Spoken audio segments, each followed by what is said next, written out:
Γεια σας κυρίες και κύριοι, είμαι η Ιουλία Πλημμυρίδου από το κανάλι Αναλύσεις και Έρευνες «Η αλήθεια θέλει μας ελευθερώσει». Στην αναζήτηση της αλήθειας σήμερα θα ψάξουμε να βρούμε αν υπάρχει συνωμοσία ή μήπως είμαστε μόνο συνωμοσιολόγοι.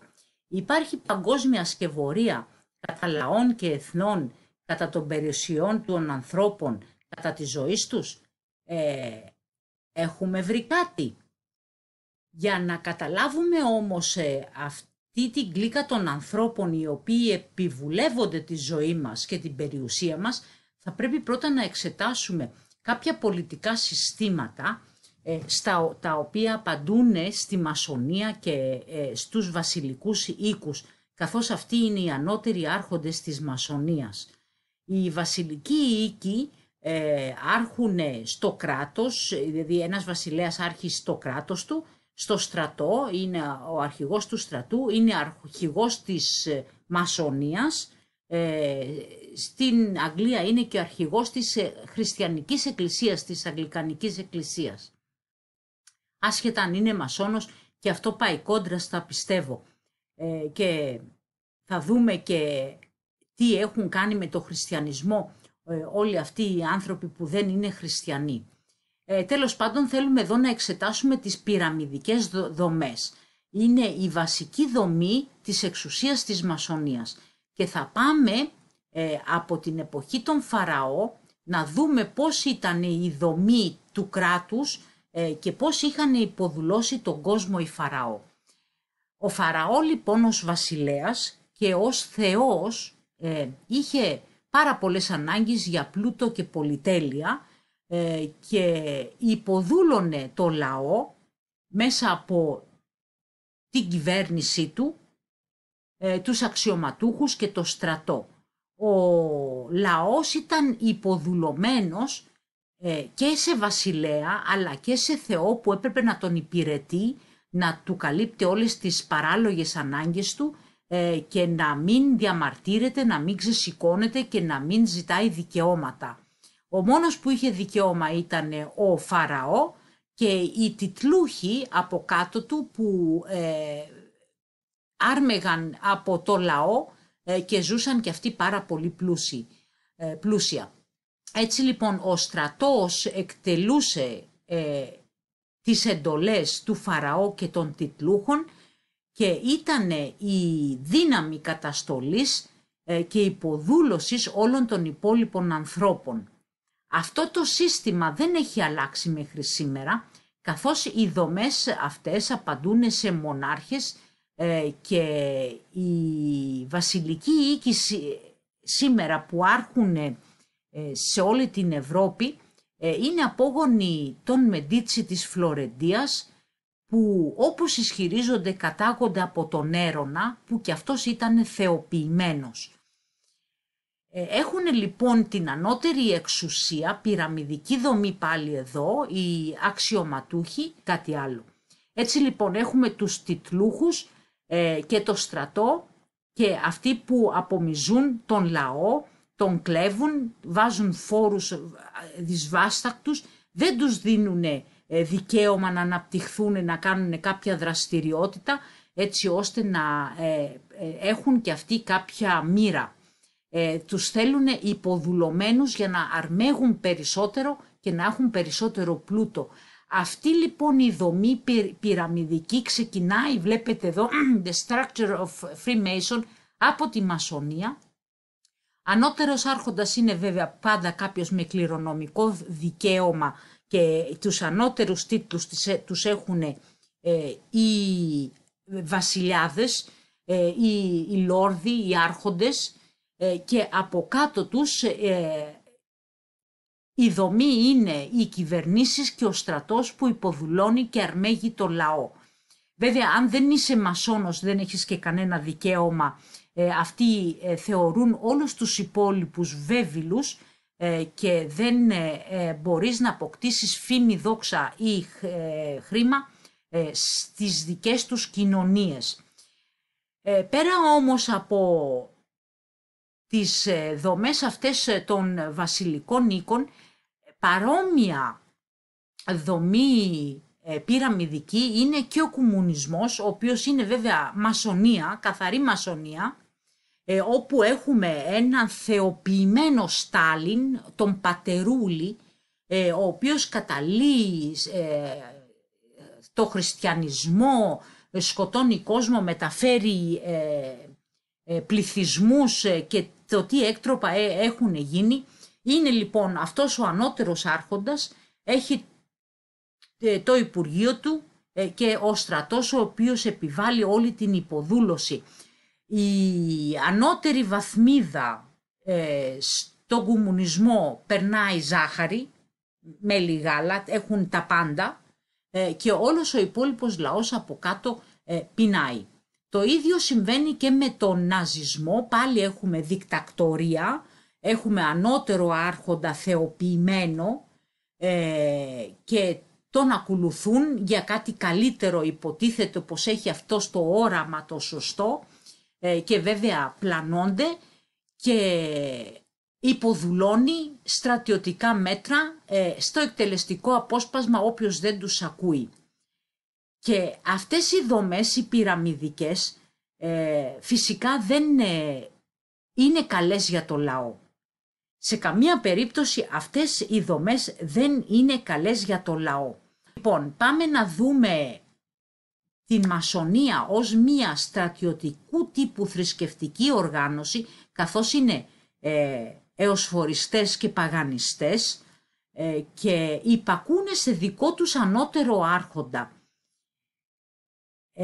Υπάγονται στο μυστικισμό, είναι μυστικά ό,τι κάνουνε, απαγορεύεται να μιλήσουν για το τι συμβαίνει στη μασονία μέσα, αλλά αυτό από μόνο του είναι εγκληματικό, θα πρέπει να διώκεται ποινικά, γιατί δεν επιτρέπεται κανένας να σε απειλήσει κατά ζωής, να κρατήσεις μυστικά ένοχα ή να σε βάλει να κάνεις αξιόπινες πράξεις για να προκαλέσεις δολιοφθορά και να προχωρήσει η δική τους τάξη πραγμάτων.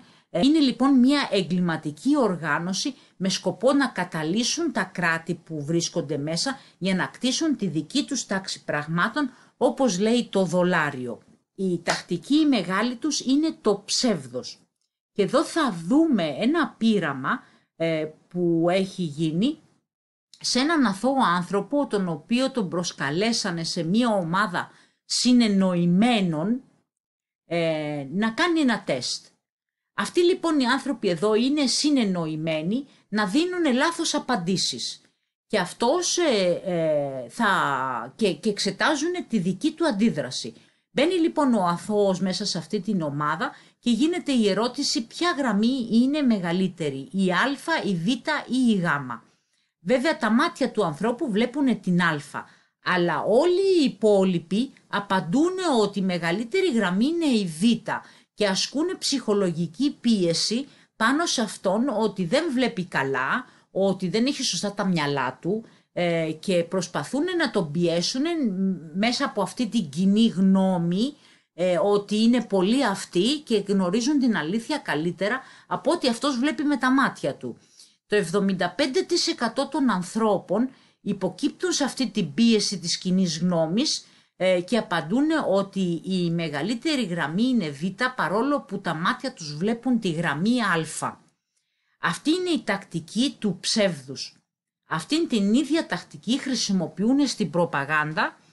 Πες ένα ψέμα, πες το πολλές φορές, πες το μέχρι να καθίσει στη συνείδηση των ανθρώπων. Αυτό που πρέπει να κάνουν δηλαδή για να περάσουν ένα ψέμα, μια δική τους θέση τελείως λανθασμένη, είναι να την επαναλαμβάνουν πάρα πολλές φορές για να γίνει συνείδηση στον κόσμο. Μέχρι που ο Γκέμπελς είπε ότι δώσε μου τα μέσα μαζικής ενημέρωσης και θα κάνω τον κόσμο όλους γουρούνια. Θα τους πείσω ότι είναι γουρούνια, γιατί το ψεύδος, εάν το επαναλαμβάνουν όλοι και λένε ότι είναι η αλήθεια, γίνεται μία συνείδηση. Αυτό θέλει να μας πει και ακριβώς αυτός είναι ο βομβαρδισμός που δεχόμαστε από τα μέσα μαζικής αποβλάκωσης, κυριολεκτικά. Ο Χριστός είπε για αυτούς τους ανθρώπους ότι βέβαια υπηρετούν το διάβολο και είναι όντως σατανιστές και όχι κάτι άλλο. Εξουσιάζουν λοιπόν με το ψεύδος, το οποίο ψεύδος τους πρέπει να στέκει και δεν πρέπει να πέσει. Εάν πέσει το ψεύδος τους, πέφτει και όλη η δομή τους και όλες οι οργανώσεις τους. Γι' αυτό το λόγο το φυλάνε το ψεύδος τους πάρα πολύ καλά, είναι εξουσιαστές μέσα από το ψεύδος και δεν θέλουν ο κόσμος να ξυπνήσει και να βρει και να μάθει την αλήθεια, και γιατί τότε ακριβώς θα υπάρξουν αντιδράσεις τις οποίες δεν τις θέλουν. Τι κάνουν όμως, πώς αντιδρούν μάλλον αυτοί οι άνθρωποι όταν έχουν να αντιμετωπίσουν έναν άνθρωπο ο οποίος φανερώνει την αλήθεια. Υπάρχει λοιπόν καταμέτωπη επίθεση καταρχάς πάνω στη νοημοσύνη του ανθρώπου, να τον βγάλουν τρελό, ανοήμονα, αμόρφωτο, αυτή είναι η ειδική και ο άλλος είναι ο αμόρφωτος, έτσι ώστε ο λόγος του να μην έχει καμία αξία. Στη δεύτερη περίπτωση έχουμε όχι απειλές, να τον θέσουν αναξιόπιστο ηθικά, ότι κερδίσει, όχι, ότι θα κερδίσει κάτι, έχει όφελος, έχει κρυμμένη ατζέντα, ότι είναι πονηρός, δεν είναι σωστά ηθικός δηλαδή, να τον βγάλουν από τη μέση βέβαια, όπως ο Κύριος ημών Ιησού Χριστός, τον σταυρώσανε, τον αντιμετωπίσαν ως εγκληματία, γιατί δεν επιτρέπεται η αλήθεια να βγει στο φως, πέφτει το ψεύδος, και όταν πέσει το ψέμα και επικρατήσει η αλήθεια, βέβαια αλλάζει όλο το σύστημα. Όταν λοιπόν ο Κύριος ημών Ιησού Χριστός ανέστησε το Λάζαρο, έναν άνθρωπο 4 μέρες νεκρό, οι Φαρισαίοι που δεν ασπάζονταν τον νόμο ουσιαστικά, αλλά ήταν τη σκαμπάλα και διδάσκαν άλλα πράγματα, γι' αυτό τους ξεσκεπάζει και τους λέει έχετε πατέρα σας το διάβολο, γι' αυτό δεν με πιστεύετε. Όταν λοιπόν είδαν ότι ο λαός θα τον αναγνωρίσει ως Μεσσία, αποφασίσαν αμέσως να τον σκοτώσουν, και μάλιστα γράφει και στα Ευαγγέλια ότι είχαν σκοπό να σκοτώσουν και το Λάζαρο. Η Ανάσταση λοιπόν του Λαζάρου ήταν η αφορμή να βγάλουν από τη μέση τον Κύριο ημών Ιησού Χριστό, για να μην στερεωθεί η αλήθεια ότι ήταν ο Μεσσίας πραγματικά, και να συνεχίσουν αυτοί με την εξουσία που είχαν λάβει μέσα από το ιερατείο, ενώ κάναν άλλα πράγματα, τα οποία θα τα δούμε σε εκπομπή, γιατί έχω κάνει έρευνα στις συναγωγές, στις αρχαίες συναγωγές του Ισραήλ, και έχω βρει τρομερά πράγματα.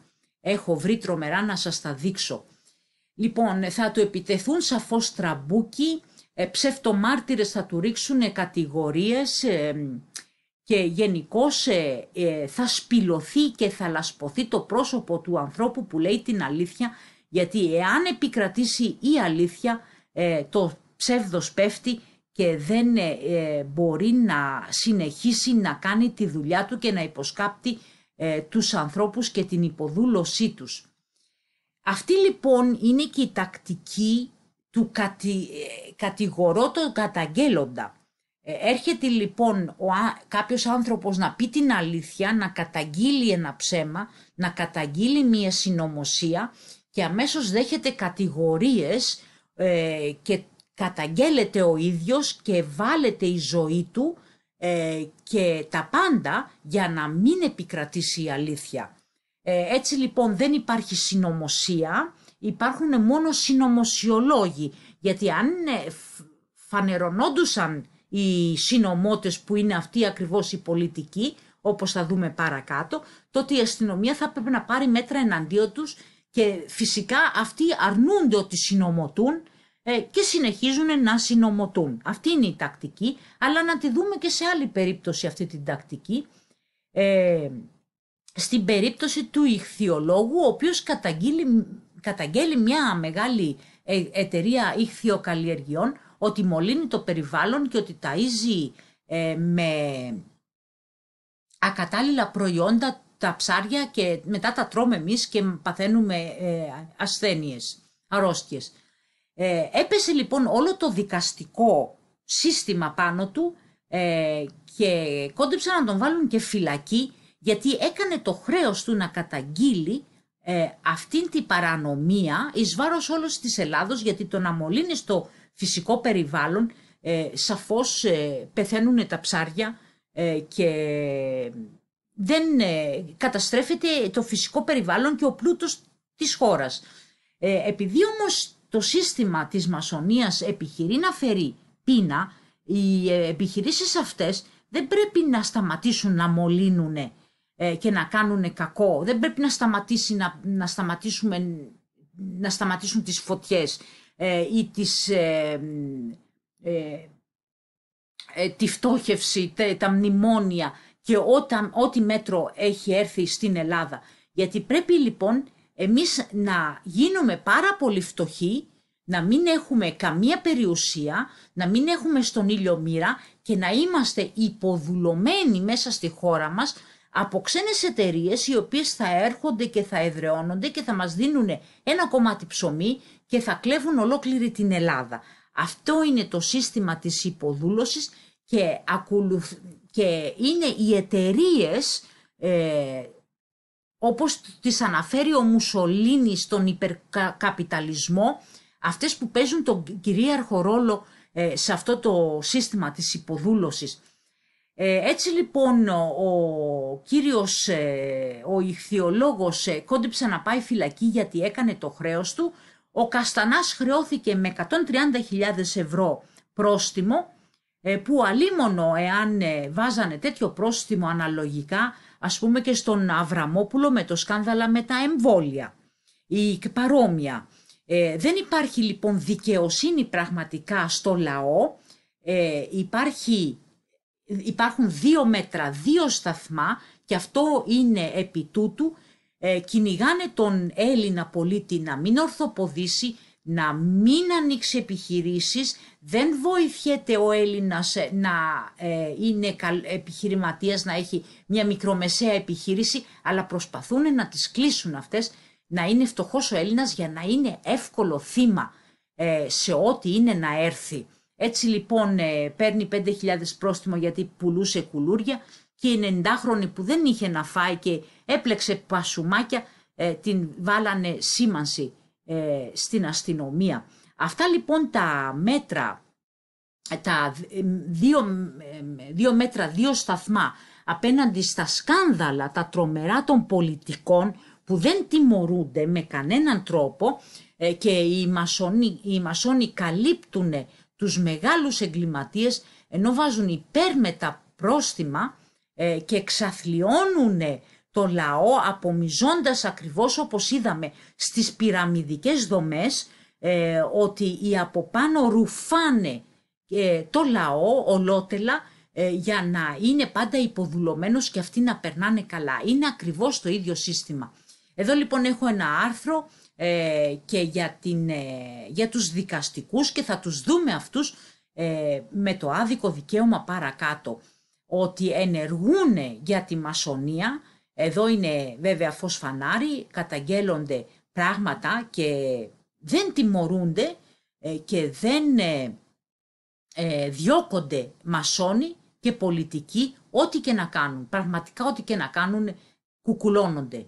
Είναι 2 μέτρα, 2 σταθμά, χιλιάδες ευρώ σε έναν Καστανά για να τον εξαθλιώσουν, να μην επιχειρούν οι Έλληνες να κάνουν έστω και την πιο μικρή επιχειρηματική δραστηριότητα και ορθοποδήσουν, και όλοι οι μεγάλοι κάνουν τα σκάνδαλα ρουφώντας το χρήμα από το λαό που ανήκει στις συντάξεις και στους μισθούς και εκεί όλοι του μπεκεί ψιλοκομμένο. Θα συζητήσουμε λοιπόν το άδικο δικαίωμα. Από εκεί πηγάζει αυτή η κατάσταση. Τι είναι το άδικο δικαίωμα? Είναι όταν μία κάστα ανθρώπων υπεριψώνεται έναντι άλλων ανθρώπων και ζητά ένα δικαίωμα πάνω στους άλλους ανθρώπους και με αυτόν τον τρόπο αυτοί περνάνε καλά και οι υπόλοιποι υποφέρουν. Αυτό είναι το άδικο δικαίωμα και αυτό το άδικο δικαίωμα εδραιώνει και τις πυραμιδικές δομές. Έτσι να το συζητήσουμε. Έχουμε λοιπόν ως παράδειγμα, μέσα στο Κοράνι υπάρχει η περίψωση του άντρα έναντι των γυναικών. Έχουν χάσει οι γυναίκες το δικαίωμα ως άνθρωποι και διεκδικούν οι Ισλαμιστές δικαιώματα πάνω στο ίδιο το σώμα των γυναικών, υποδουλώνοντας και κακοποιώντας το μισό πληθυσμό της γης για αυτό το άδικο δικαίωμα που πήρανε, και έχουμε υπερβολική βία από τη μεριά των αντρών στις γυναίκες και ό,τι άλλο είναι. Το άδικο λοιπόν δικαίωμα εξετάζουμε, που παίρνουν κάποιοι άνθρωποι πάνω σε άλλους ανθρώπους και διεκδικώντας αυτό το άδικο δικαίωμα, γιατί έχουν συμφέρον και αντλούν εξουσία ή χρήμα, κάνουν εγκληματικές ενέργειες πάνω στους υπόλοιπους ανθρώπους. Αυτές λοιπόν οι κατηγορίες των ανθρώπων είναι κάστες, όπως έχουμε στην Ινδία, έχουμε ανώτερα κατώτερα δικαιώματα, ορισμένοι με νόμους, φιλετικές διαφορές, λόγω φύλου άντρας ή γυναίκα, μορφωτικό επίπεδο. Εγώ είμαι μορφωμένος, έτσι, η δική μου γνώμη μετράει περισσότερο, το δικό μου θα περάσει, άσχετα αν έχει άδικο ή έχει δίκιο. Κληρονομικό δικαίωμα, βασιλιάδες και τιτλούχοι. Λόγω θρησκευτικού πιστεύω πολλές θρησκείες αφαιρούν το δικαίωμα ακόμα και στη ζωή των απίστων, και διαβάστε και τη λίστα και θα βρείτε πολλά άδικα δικαιώματα. Εξύψωση λοιπόν ανθρώπων έναντι άλλων ανθρώπων με σκοπό την υποδούλωσή τους. Να το δούμε λίγο αυτό και με κάποια σχήματα. Εάν λοιπόν όλοι οι άνθρωποι ήταν ίσοι στα δικαιώματα και υπήρχαν δίκαιοι νόμοι, τότε δεν θα υπήρχε κανένα πρόβλημα, θα είχαμε απόλυτη συνεννόηση και όλα θα ήταν ομαλά. Οι νόμοι λοιπόν πρέπει να είναι ίσοι για όλους. Εάν δεν είναι ίσοι και ξεχωρίσει κάποιος για κάποιο λόγο, τότε ξεκινάει και η υποδούλωση των υπολείπων. Ας υποθέσουμε ότι ο αστυνομικός, λόγω της εξουσίας που έχει να ελέγχει για την ένομη τάξη, έχει και το όπλο, ας πούμε ότι εκμεταλλεύεται το δικαίωμα της εξουσίας του πάνω σε άλλους. Τότε ο αστυνομικός θα υποδουλώσει και θα επιβληθεί πάνω σε άλλους ανθρώπους, οι οποίοι θα πρέπει να υπακούσουν ή θα πρέπει να υποστούν την φυλάκιση ή την επίθεση του αστυνομικού πάνω τους. Και εδώ δεν έχουμε άμυνα. Αυτοί οι άνθρωποι θα πρέπει να πάνε σε ένα δικαστικό να καταγγείλουν τον αστυνομικό για αυτή τη συμπεριφορά. Τι γίνεται όμως όταν ο δικαστικός πάρει ακόμα ανώτερο άνισο δικαίωμα και ως γνώστης των νόμων αποφασίσει ότι αυτός πρέπει να ρυθμίζει πιο καλά τις ζωές των ανθρώπων και πώς πρέπει να είναι και θα πρέπει να τον υπακούνε, και θα πρέπει να υπακούνε τώρα και οι αστυνομικοί τον δικαστικό. Όταν θα πάει λοιπόν να καταγγείλει ο άνθρωπος την κακή συμπεριφορά του αστυνομικού στο δικαστικό, ενώ υπάρχει εδώ τάτσι μιτσικότσι, έτσι, τι θα γίνει?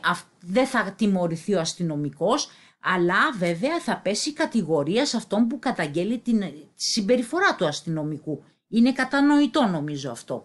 Έτσι λοιπόν συνέβη και με τον ιχθυολόγο.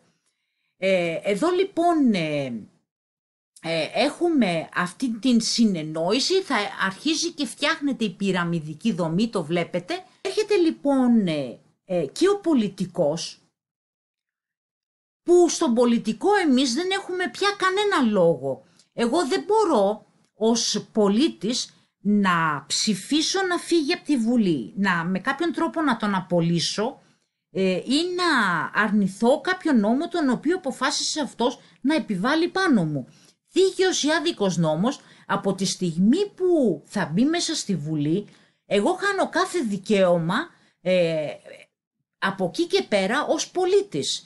Έχουμε λοιπόν ένα σύστημα πολιτικό, ψηφίζω δημοκρατικά έναν δικτάκτορα, γιατί δεν μπορώ να τον απολύσω, δεν μπορώ να τον σταματήσω, δεν μπορώ να διαμαρτυρηθώ, γιατί στην προκειμένη περίπτωση ο πολιτικός θα χρησιμοποιήσει το δικαστικό και τον αστυνομικό και κάθε διαμαρτυρία θα καταντήσει σε μικρό εμφύλιο πόλεμο και θα φάνε ξύλο. Θα φάει ξύλο ο κόσμος και εδώ έχουμε δικτακτορία, κανονικότατη δικτακτορία. Έτσι. Πάμε σε άλλη ανάλυση. Εδώ λοιπόν είναι οι άρχοντες οι ανώτεροι των Bilderberg, ο ιδρυτής των Bilderberg που είναι ο Βερνάρδος της Ολλανδίας και τα μόνιμα στελέχη των Bilderberg που είναι η βασιλική οίκη, η κορυφή δηλαδή της μασονίας και η κορυφή των βασιλικών οίκων που αυτοί έχουν το ανώτερο δικαίωμα και την εντύπωση ότι όλα πρέπει να έρχονται στα χέρια τους και αυτοί πρέπει να εξουσιάζουν τον κόσμο. Αυτοί λοιπόν είναι οι ανώτεροι άρχοντες και τα μόνιμα μέλη των Bilderberg και σε αυτούς απαντά και ο κύριος Μητσοτάκης. Για να δούμε παρακάτω αυτό το άδικο δικαίωμα πώς πάει. Έτσι λοιπόν στη Βουλή μέσα ψηφίζει ο λαός να μπουν μασόνοι από κόμματα τα οποία επιλέγουν τους πολιτικούς που θα εκπροσωπήσουν και έχουμε συγκεκριμένες οικογένειες οι οποίες μπαίνουν στην πολιτική ή πλούσιοι άνθρωποι, γιατί θέλει πορτοφόλι το σπόρο αυτό να γίνεις πολιτικός, δεν μπορεί ο καθένας και φυσικά βλέπουμε ότι άσχετα από τα διαφορετικά κόμματα, όταν μπαίνουν μέσα στη Βουλή ακολουθούν ακριβώς την ίδια πολιτική και αυτό το παρατηρούμε εδώ και δεκαετίες. Δεν αλλάζει πολιτική, η πολιτική μένει η ίδια. Όποιος και να μπει έχουμε την αντιπολίτευση να ψεύδεται ότι κατηγορεί τις τακτικές της κυβερνήσεως για να γίνεται ένα παιχνίδι και ο λαός να παραμυθιάζεται όμως και τίποτα περισσότερο, και όταν έρχεται η αντιπολίτευση στην κυβέρνηση να κάνει ακόμα χειρότερα από ό,τι έκανε η προηγούμενη κυβέρνηση. Έτσι λοιπόν ο Έλληνας πολίτης δεν έχει άμυνα απέναντι από αυτή την δημοκρατικά εκλεγμένη δικτακτορία και την επόμενη φορά θα έρθει και κάποιος χειρότερος. Εάν λοιπόν ως πολίτες δεν λάβουμε το δικαίωμα να ψηφίζουμε ανήθικους πολιτικούς να φύγουν από τη Βουλή, αυτοί το δίχως άλλο θα καταφέρουν να φέρουν τη δική τους τάξη πραγμάτων και αυτή είναι τον Bilderberg, θα το δούμε παρακάτω. Εμείς λοιπόν δεν έχουμε κανένα δικαίωμα, αυτός υπηρετεί έναν συγκεκριμένο στόχο και εναρμονίζονται τα κράτη σταδιακά μέσα από μνημόνια υποχρεωτικά, με πτωχεύσεις, με μεθοδεύσεις, με ξεπουλήματα ακόμα και στο αγγλικανικό δίκαιο και υποδουλώσεις, χρέη και όλα εικονικά αυτά, γιατί είναι σκάνδαλα τα οποία τα φτιάχνουν μόνοι τους για να μας υποδουλώνουν και να μας ξεπουλάνε στη δική τους τάξη πραγμάτων να τη φέρουν. Σήμερα λοιπόν ο κορονοϊός και πρέπει να εμβολιαστούμε με ύποπτο προϊόν, γιατί δεν έχει τεσταριστεί, δεν έχει πάρει έγκριση από το FDA, είναι νέα τεχνολογία που κανείς δεν ξέρει τις παρενέργειες και είναι υποχρεωτικό παρόλο που δεν σε προφυλάζει από τον κορονοϊό, γιατί και εμβολιασμένοι έχουν κολλήσει κορονοϊό. Το απόλυτο παράλογο, επειδή το επαναλαμβάνουν πολλές φορές μέσα από τα μέσα μαζικής ενημέρωσης, έγινε συνείδηση σε πολλούς ανθρώπους και πήγανε και εμβολιαστήκανε με τρομερές παρενέργειες και δεν φέρουν καμία ευθύνη οι εταιρείες, γιατί θα δούμε τις εταιρείες τι ρόλο παίζουν εδώ, πρέπει να λάβουν ανώτερα δικαιώματα των ανθρώπων και αυτή τη στιγμή ακόμα και να πεθάνεις από το προϊόν της εταιρείας, η εταιρεία δεν φέρει καμία ευθύνη να μην το έπαιρνες.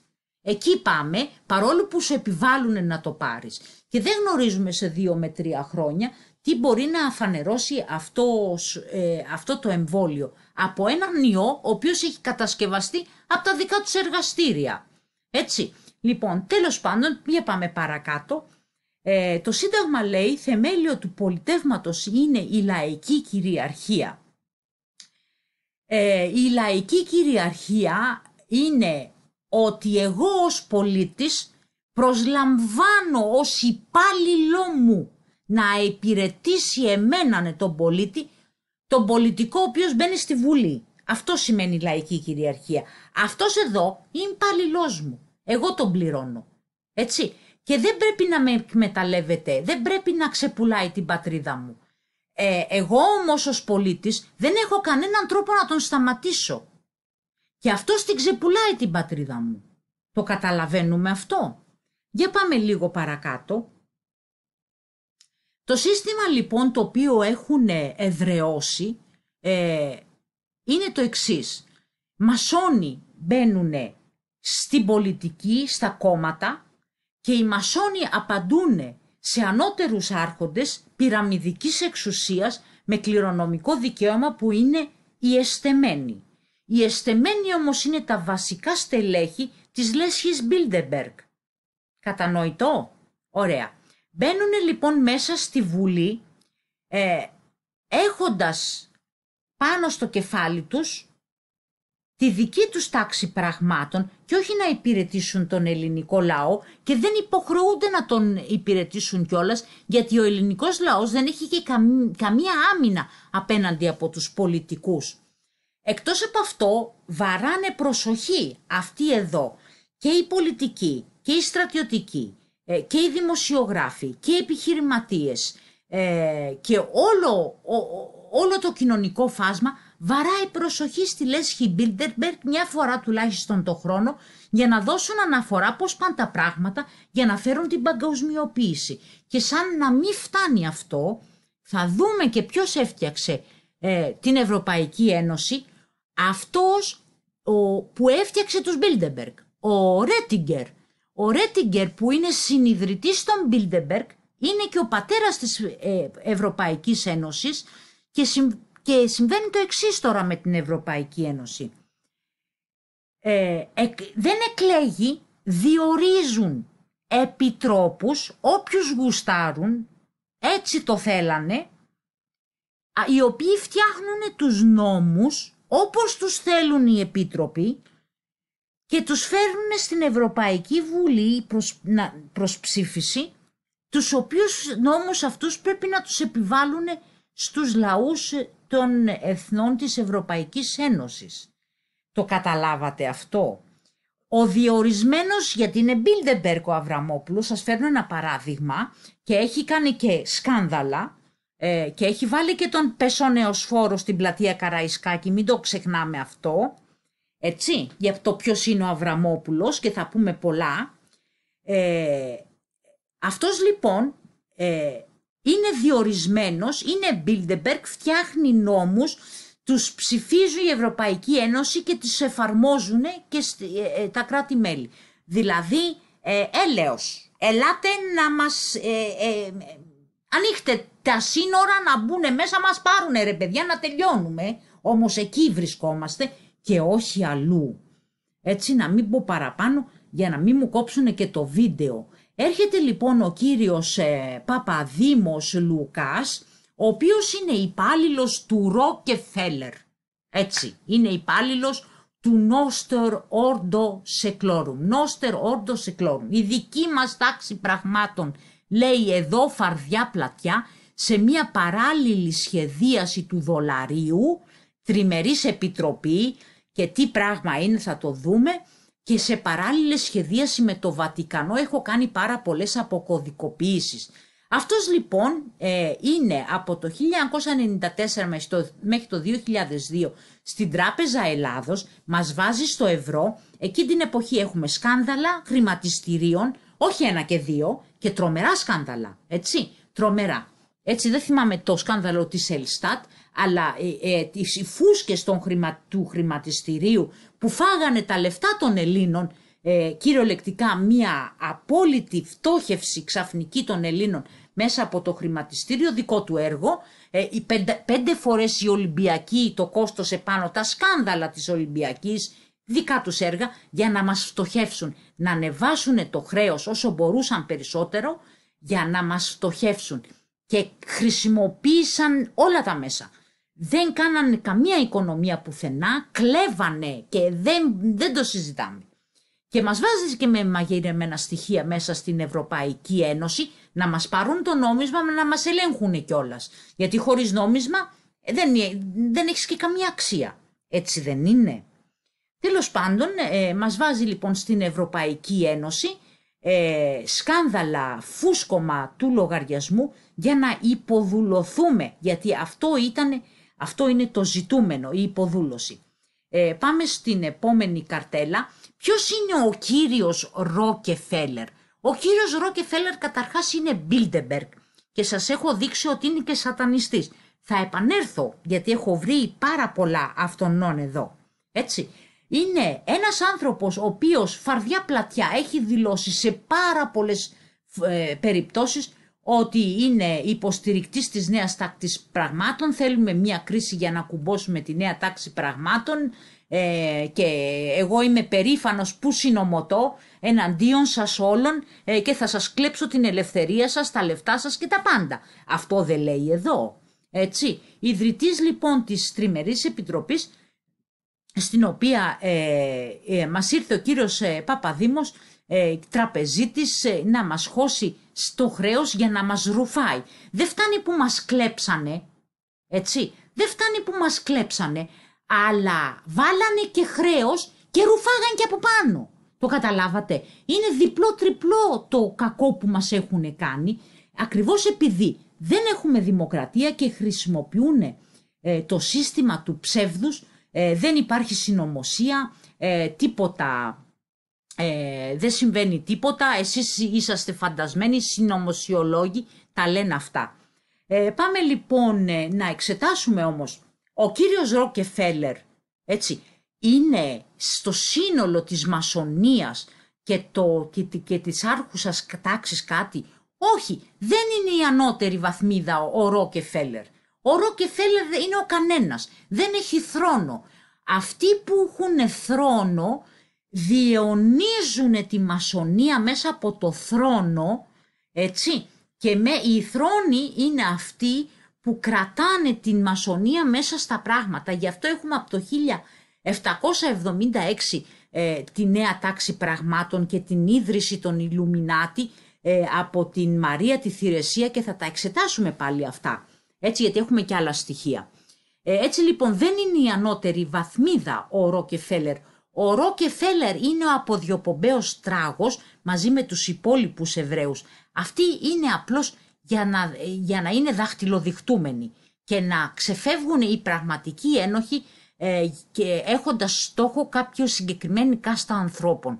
Θα τα δούμε και αυτά. Έχω κάνει πάρα πολλές αναλύσεις για να φτάσω στην πηγή του κακού. Αυτό μας ενδιαφέρει, η πηγή του κακού.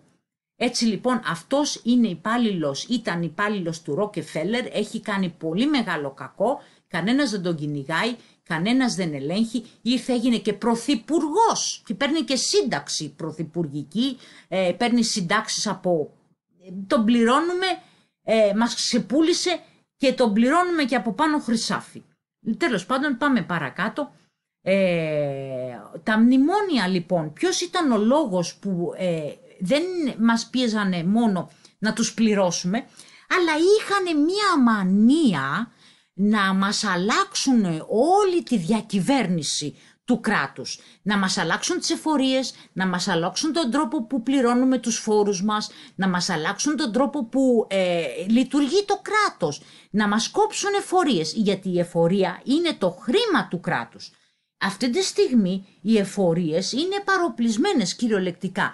Το ότι όλα γίνονται με ηλεκτρονικό τρόπο, Αυτό δεν σημαίνει τίποτα, γιατί μπορούν να πέσουν τα ηλεκτρονικά συστήματα και το ελληνικό κράτος να μείνει κυριολεκτικά στον άσο. Παίζουν πολλά εδώ, γιατί δεν ξέρουμε το τελικό του σχέδιο ποιο είναι.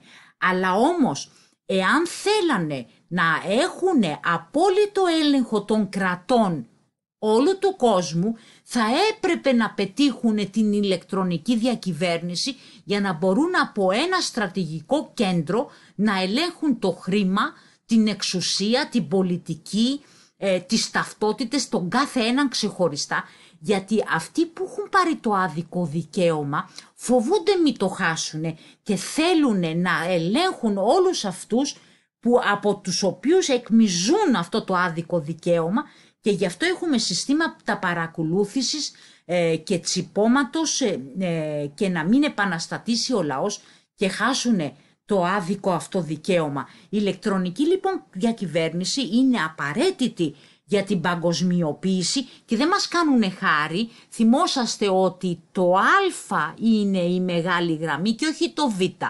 Δεν μας κάνουν χάρη.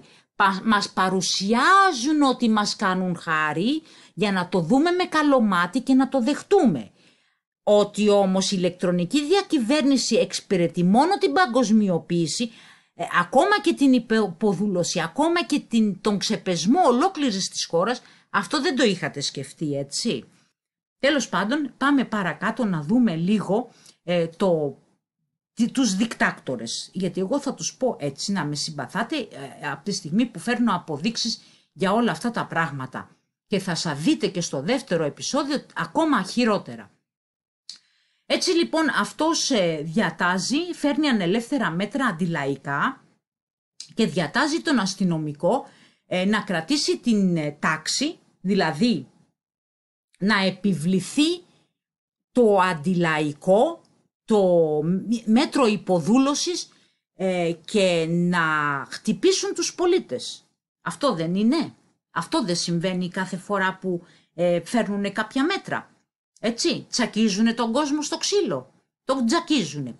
Γιατί λοιπόν γίνεται αυτό? Γιατί αυτός θέλει να ανήκει στην ελίτ της μασονίας, στους αξιωματούχους του Φαραώ, ακριβώς εκεί θέλει να ανήκει, και πρέπει να εκτελεί ως κυβερνητικός, να δίνει εντολές στο στρατό και να υποδουλώνει, όπως είναι η πυραμιδική εξουσία, τους από κάτω. Οι από κάτω δεν πρέπει να έχουν, πρέπει να είναι αυτοί που τους ρουφάνε, για να έχουν αυτοί παραπάνω εξουσία, χρήμα, το άδικο και άνομο δικαίωμά τους.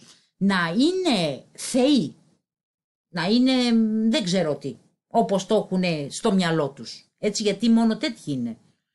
Τέλος πάντων, ο πολίτης καταλαβαίνει ότι υπάρχει αδικία και διαμαρτύρεται, έχει δικαίωμα να διαμαρτυρηθεί, και βγαίνουν οι αστυνομικοί και βέβαια χτυπάνε τον κόσμο, και ο λόγος που τους χτυπάνε είναι για να μην ξαναβγούνε, να έχουν φάει καλό ξύλο, να μην ξαναβγούν να διαμαρτυρηθούν, και βέβαια να δείξουν στον κόσμο όλοι αυτοί είναι τραμπούκοι που διαμαρτύρονται και δεν τρέχει κάστανο, όλα σωστά πηγαίνουν ή έχουμε σωστή διακυβέρνηση.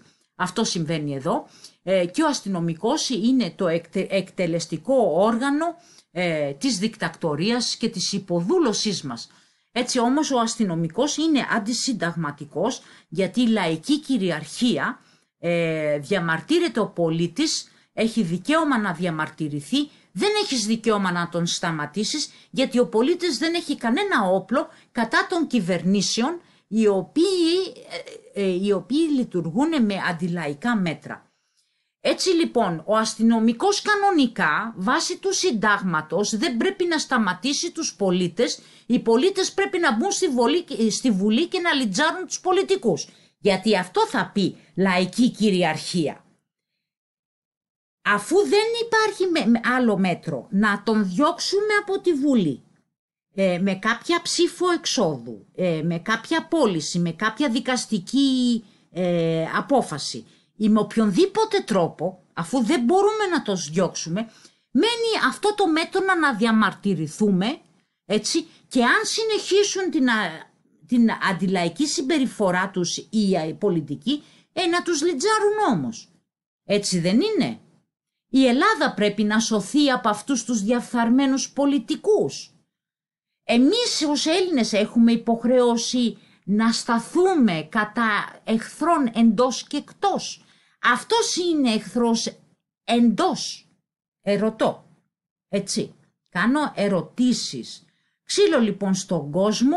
Αυτός είναι ο στρατιωτικός, ο αστυνομικός, ο οποίος υποδουλώνει στην πυραμιδική εξουσία όλους τους από κάτω και εκτελεί τα σχέδια της παγκοσμιοποίησης της μασονίας.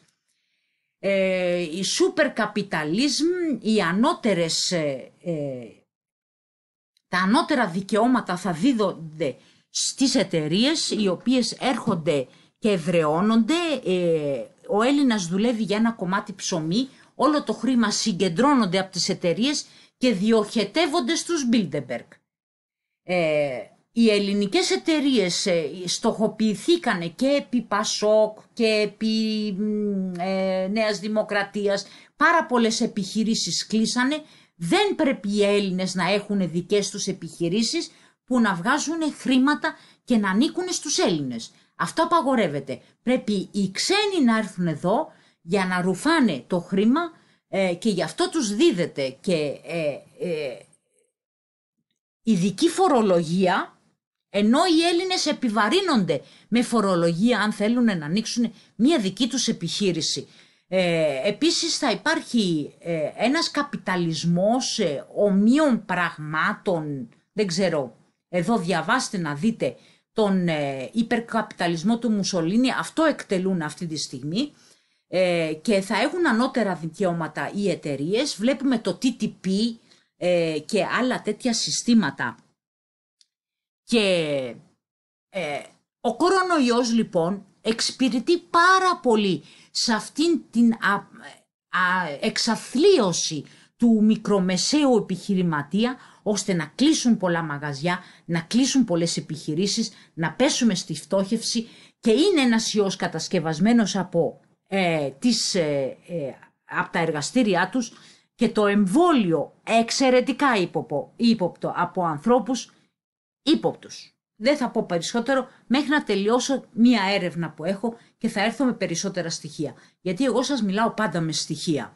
Έτσι λοιπόν αυτοί εδώ προσπαθούν να μας ξεπουλήσουν παντελώς και να ενωθούν σε μία παγκοσμιοποίηση. Διαβάστε εδώ το τι γίνεται. Οι εταιρείες λοιπόν θα είναι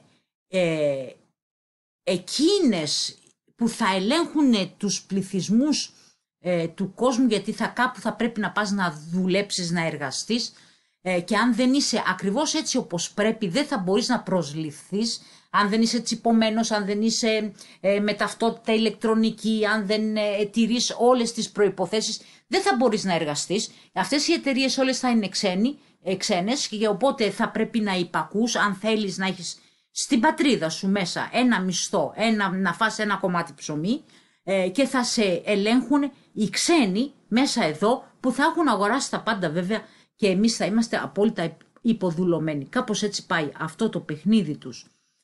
Και φυσικά η ηλεκτρονική διακυβέρνηση, η οποία δίνει το δικαίωμα στην κατασκοπία, στον έλεγχο, στη διαχειραγώγηση, στη στοχοποίηση των πολιτών. Μπορώ να σας πω 50 πράγματα που η ηλεκτρονική διακυβέρνηση είναι κακό πράγμα. Με τον τρόπο που γίνεται είναι ακόμα χείριστο, γιατί θα έπρεπε να υπάρχουν δικλείδες ασφαλείας, έστω και για τις ηλεκτρονικές συναλλαγές, αλλά και ειδικά για τα στοιχεία των ανθρώπων. Αν έχει σπίτι, αν έχει χρήματα, αν έχει υγεία, αν έχει ταυτότητα που μετακινήθηκε και όλα αυτά τα πράγματα, είναι τελείως Big Brother εδώ, έτσι. Είναι Big Brother, το ψέμα είναι η αλήθεια και παρακολούθηση. Γιατί γίνεται αυτή η παρακολούθηση? Γιατί δεν θέλουν να χάσουν την εξουσία τους. Φοβούνται ότι οι πολίτες κάποια στιγμή θα ξυπνήσουν, θα ενώσουν τους δυνάμεις και θα διεκδικήσουν δικαιώματα. Και δεν θέλουν να το ρισκάρουν αυτό πλέον και θέλουν να υποδουλώσουν με πολιτισμένο τρόπο όλο τον κόσμο κάτω από ηλεκτρονικά μέσα να είναι απομακρυσμένα και να διαχειρίζονται τον κόσμο με αυτόν τον τρόπο. Αυτά πάνω κάτω είχα να σας πω, 1-2 καρτέλες, όλα δρομολογούνται στους Bilderberg, είναι χτισμένη μία λέσχη από ναζιστή, από μονάρχη και θα δούμε στο επόμενο επεισόδιο ακριβώς πώς στήθηκε, από ποιους στήθηκε και τι εξυπηρετεί.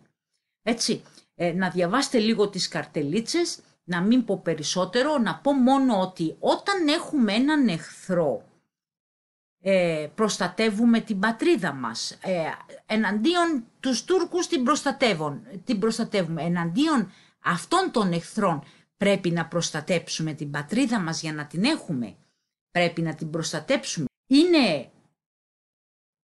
εσχάτη προδοσία να συμμετέχει ένας πολιτικός σε μία λέσχη η οποία έχει δική της ατζέντα. Αυτήν την ερώτηση να την απαντήσετε. Σας ευχαριστώ πάρα πολύ. Να είστε καλά.